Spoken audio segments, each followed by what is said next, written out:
Vaidade exigindo prosperidade por ser o filho do rei. Vaidade se achando a igreja da história, vaidade pentecostal. Vivendo e correndo atrás do vento, tudo é vaidade.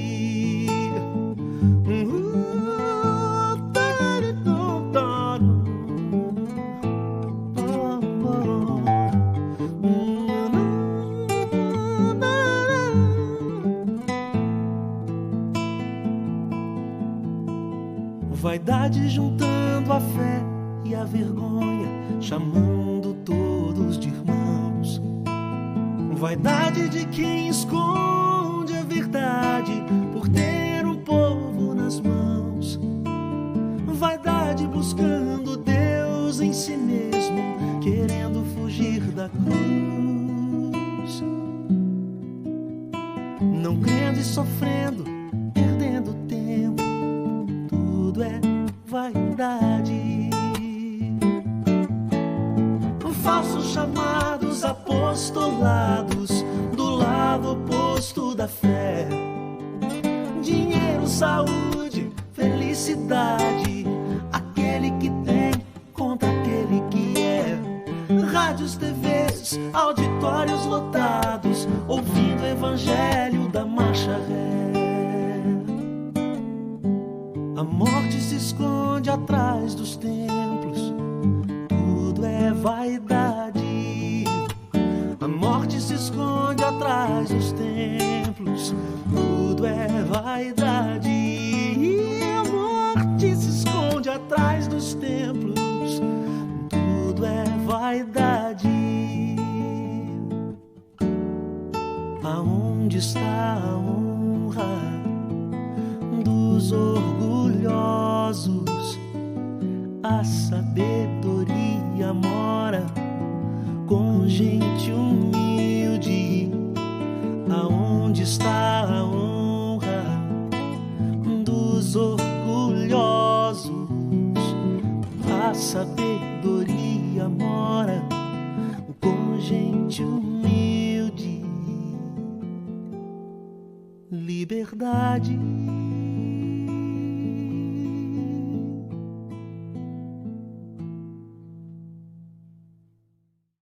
Queridos irmãos e irmãs, graça e paz em Cristo nosso Senhor, é para mim uma alegria a cada dia renovada termos esse contato, ainda que pela tela, não é?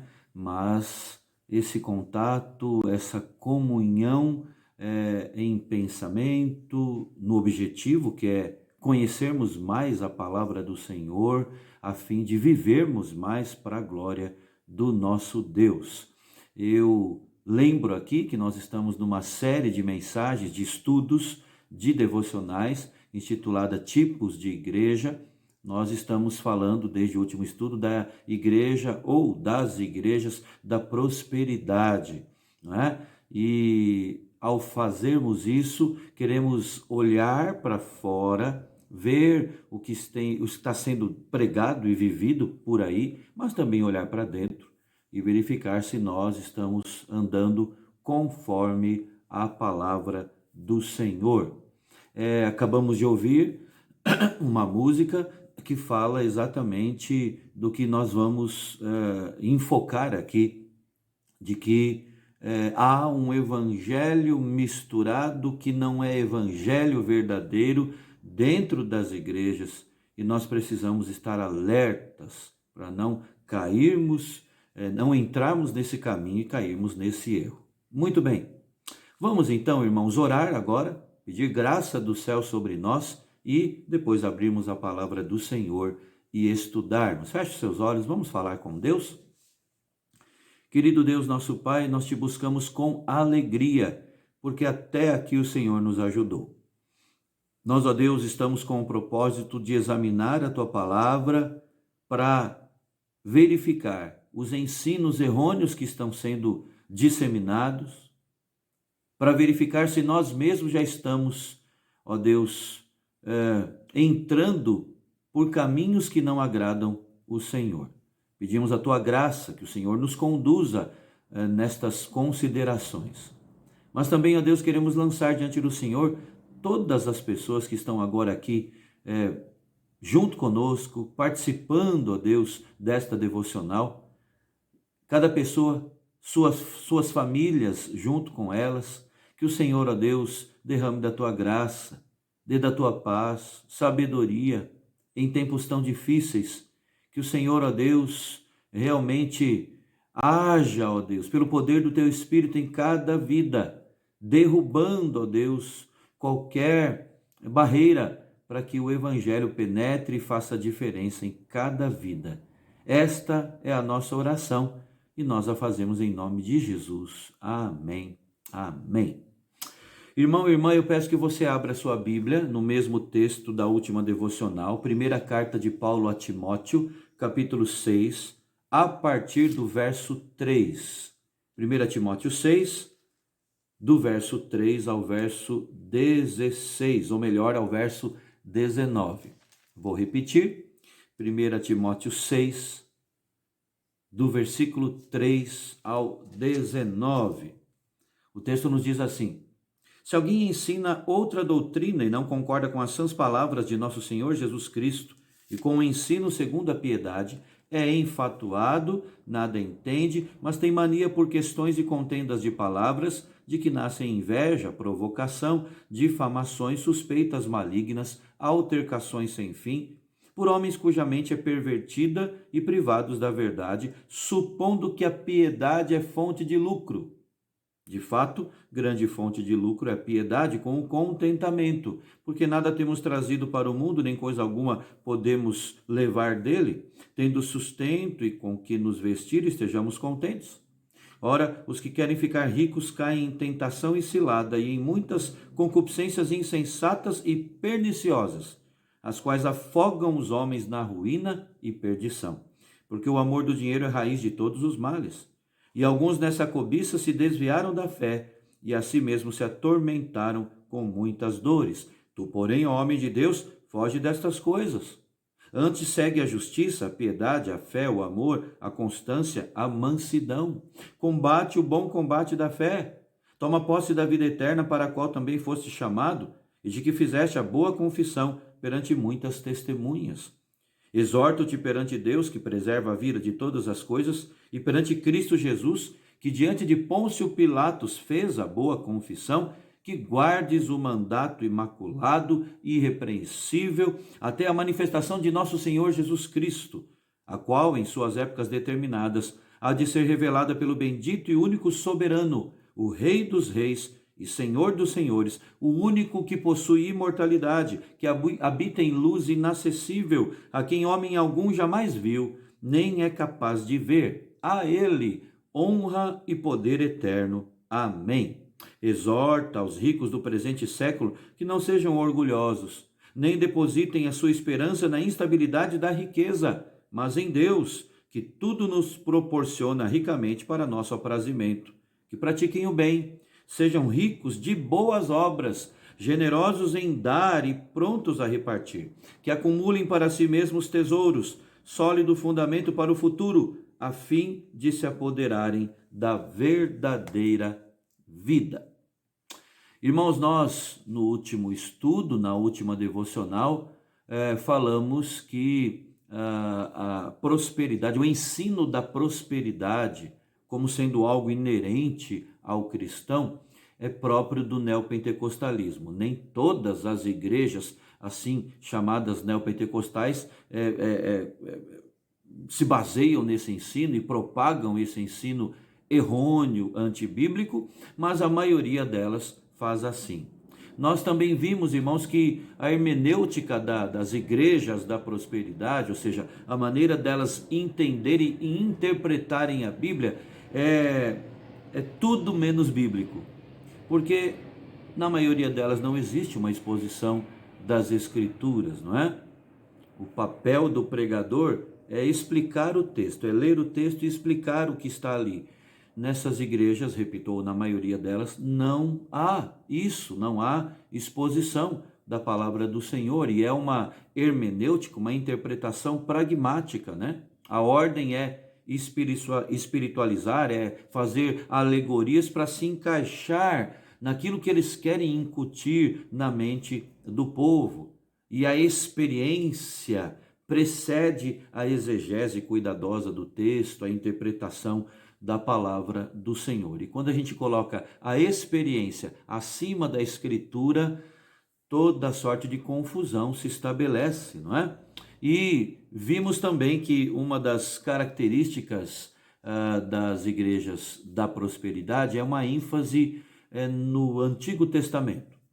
O Antigo Testamento é Bíblia também, toda a escritura é inspirada por Deus, mas eles se concentram apenas no Antigo Testamento por causa ali dos seus ritos, dos seus símbolos, né, dos seus rituais. Isso é muito apreciado por eles. E terminamos o último estudo, irmãos, falando então que falta Bíblia na maioria das igrejas chamadas e consideradas igrejas da prosperidade. E eu gostaria de dar sequência a estas considerações, falando de algo que é muito presente nas igrejas da prosperidade, é a influência da confissão positiva. As pregações neopentecostais, via de regra, perdão, elas estão cheias de confissões positivas. O que é isso? Isso se refere à crença, à convicção de que, sendo a fé uma confissão, as palavras têm poder, então, né? E o poder de trazer coisas à existência, uma espécie de imitação das palavras criadoras de Deus. Isso nasceu, essa ideia, com o norte-americano Esek William Kenyon. Ele sofreu influência da ciência cristã, que explica toda causa e efeito como mental, não física. Os escritos de Kenyon foram a inspiração para o evangélico norte-americano Kenneth Hagin popularizar essa teologia, né? Muito apreciada pelos neopentecostais. E dentre os propagadores desse ensino, a gente pode destacar aqui Benny Hinn, tão badalado também, Kenneth Copeland, Robert Schuller, Paul Yong-Shu, o próprio Paul Yong-Shu também. No Brasil, R.R. Soares e o René Terra Nova são apenas dois dentre os vários defensores dessa teologia. Todos eles creem no quê? Eles creem que crentes não devem ficar doentes, porque a expiação de Cristo livrou-os das enfermidades. É assim que eles interpretam, por exemplo, Isaías 53, 4 e 5. Quando a Bíblia fala de sofrimento, eles entendem que não se refere à enfermidade. Doenças são sempre causadas por agentes espirituais, pensam eles. Provém sempre do diabo. A cura está sempre atrelada à fé. Então, a confissão positiva é a maneira de vencer as forças malignas à medida que se busca saúde e prosperidade. As bênçãos são declaradas, portanto, com palavras de poder. Essa linguagem de vitória também é usada na área financeira, e daí o nome Igrejas da Prosperidade. Crer num Deus poderoso não pode redundar, pensam eles, numa vida miserável. É preciso se revoltar contra o espírito que causa a situação. Novamente, irmãos, essa ênfase nos espíritos malignos mostra que a libertação é muito mais causada, segundo a prática deles, pelo esforço humano para depois obter as bênçãos de Deus. Essa teologia comete vários equívocos com vários textos bíblicos. Por exemplo, só para citarmos um equívoco, viu? Porque eles são muitos. Nós lemos no Evangelho de João, capítulo 14, versos 13 e 14, o seguinte: E tudo quanto pedirdes em meu nome, isso farei, a fim de que o Pai seja glorificado no Filho. Se me pedirdes alguma coisa em meu nome, eu o farei. Palavras de Cristo. Só que esse texto de João, capítulo 14, não é interpretado como deveria ser à luz de outros textos da Bíblia. É a chamada analogia da fé. A Bíblia explica a própria Escritura, mas nesse meio não há essa interpretação. Por exemplo, eles esquecem de interpretar João 14, 13 e 14 à luz de 1 João capítulo 5, versos 14 e 15, que dizem assim: e esta é a confiança que temos para com ele, que se pedirmos alguma coisa segundo a sua vontade, ele nos ouve. E se sabemos que ele nos ouve quanto ao que lhe pedimos, estamos certos de que obtemos os pedidos que lhe temos feito. Qual é a expressão-chave para interpretarmos o texto de João 14? Jesus falando, olha, pode pedir em meu nome, tudo que vocês pedirem em meu nome eu vou fazer. À luz de 1 João capítulo 5, a expressão-chave é segundo a sua vontade. O apóstolo João, como que pega o ensino de Jesus e interpreta esse ensino de Jesus, a Bíblia explicando a própria Bíblia, e diz assim: nós temos sim confiança de que podemos pedir coisas para Ele, para o nosso Senhor, para Cristo, e se pedirmos alguma coisa segundo a sua vontade, Ele nos ouve. Portanto, não é a nossa vontade imperando, mas é a vontade do Pai, a vontade do nosso Senhor. Então, irmãos, veja que a importância de interpretarmos a Bíblia corretamente, fielmente, não forçando o texto, não tirando o texto do seu contexto, analisando toda a Escritura, não é? Nunca um versículo isolado.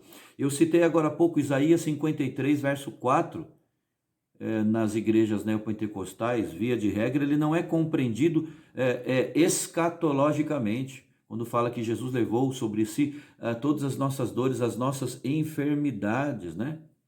A verdadeira interpretação hermenêutica passa por esse caminho, por esse trilho, né? Nós devemos compreender esse texto escatologicamente, como se cumprindo plenamente quando nós experimentarmos a redenção do nosso corpo, a qual nós aguardamos com ansiedade boa, mas isso só vai ser pleno no dia da consumação de todas as coisas. Aqui ainda não. Agora, irmãos, há um problema ainda mais profundo nisso tudo, quando nós falamos de igrejas da prosperidade. A busca da prosperidade física e material não é apenas resultado de uma interpretação bíblica equivocada. Se fosse somente isso, já estaria totalmente desautorizada pelo próprio Deus. Mas não é apenas fruto de uma teologia desvirtuada. O que pressupõe tudo isso é algo mais profundo, porque é um problema do coração. A razão dessas igrejas estarem cheias é porque há, irmãos, não só entre os líderes, mas há entre o povo também um desejo de prosperidade de tal magnitude que nós não podemos deixar de chamar de idolatria. É pura e verdadeira idolatria. E o apóstolo Paulo diz que a avareza é idolatria. A ironia, irmãos, é que enquanto eles dizem precisar de muita fé para ter vitória financeira, o que de fato acontece é falta de fé, falta da verdadeira fé. A busca de bênçãos financeiras e a solução imediata dos problemas e dos conflitos são tendências de quem se esqueceu do porvir. Aquilo que é passageiro tomou o lugar do eterno. Não conseguem esperar a felicidade futura, a concretização das promessas de Deus. E assim eles não têm forças para suportar as aflições deste mundo. Querem experimentar no aqui e agora algo que a Bíblia fala que vai ser experimentado plenamente apenas no dia final, ou a partir do dia final, na glória do Pai. O nosso texto base, 1 Timóteo, texto que lemos, fala de falsos mestres que enxergam no cristianismo uma oportunidade de lucro, uma oportunidade de lucrar. Mas quando eles colocam o coração no dinheiro, eles já se desviam da fé, não é?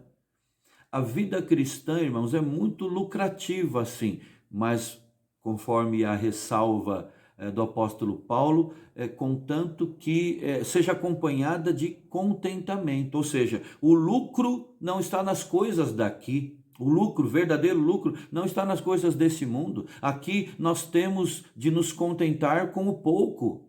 Isso está no próprio contexto do texto que nós lemos. Então, Paulo exorta Timóteo a ser um ministro, ele era um jovem pastor, com os olhos postos na vida eterna, não na vida terrena, não é? A pensar nas coisas do céu, a perseverar, continuar imaculado, fiel, puro na presença do Senhor até a volta de Jesus. Então, observem aí que a perspectiva é totalmente escatológica. Isso vale, irmãos, não só para o ministro, Paulo escrevendo a um jovem pastor, como eu disse, mas vale para todo cristão, para mim e para você. E a aplicação ao rico que Paulo faz no texto se justifica pelo perigo que aquele que tem muitos bens materiais corre de se perder por amor ao dinheiro, né? Mas na verdade todos nós devemos acumular tesouros para o futuro. Então, os da teologia da prosperidade, eles têm de ser confrontados, sim, com uma pregação que vise a palavra de Deus, toda a palavra de Deus e somente a palavra de Deus. Quando eles ensinam que Deus é o autor da saúde e da riqueza e que Satanás é a fonte da doença e da pobreza e que o crente tem direito de exigir saúde e riqueza, eles não estão pregando a palavra. Quando o foco está no sucesso e nas bênçãos que Deus promete ao crente, sem falar das tribulações e das correções, da disciplina, eles não estão sendo fiéis e não está sendo pregada toda a palavra. E quando há referências a comunicações privadas, né, que provém, em tese, provém de Deus, isso não é permanecer somente com a palavra de Deus. Observemos, irmãos, se nossas próprias petições a Deus estão mais focadas no presente ou se tem em vista o futuro, a volta do Senhor Jesus, um futuro próximo. Se não, o que você pensa que pode ser feito para que o nosso foco seja corrigido? Bom, logo de largada a gente já diz, é bem possível, se isso tem acontecido com você, que você já tenha embarcado na teologia, no ensino errado da prosperidade, sem mesmo perceber. Como diz o apóstolo Paulo em tantos textos, vamos nos acautelar. Ele diz, acautelai-vos. Vamos tomar cuidado com isso. Que preservemos, irmãos, a palavra do Senhor, que o nosso foco esteja nas coisas do céu, não nas coisas aqui da terra. Aqui na terra Deus cuida de nós. Deus supre as nossas necessidades. Mas devemos aqui olhar para a concretização de tudo, o dia do retorno glorioso do nosso Redentor. Deus abençoe a sua vida, a sua família. Convido você a orar agora junto com os seus. Um forte abraço e até o nosso próximo estudo, querendo nosso Deus.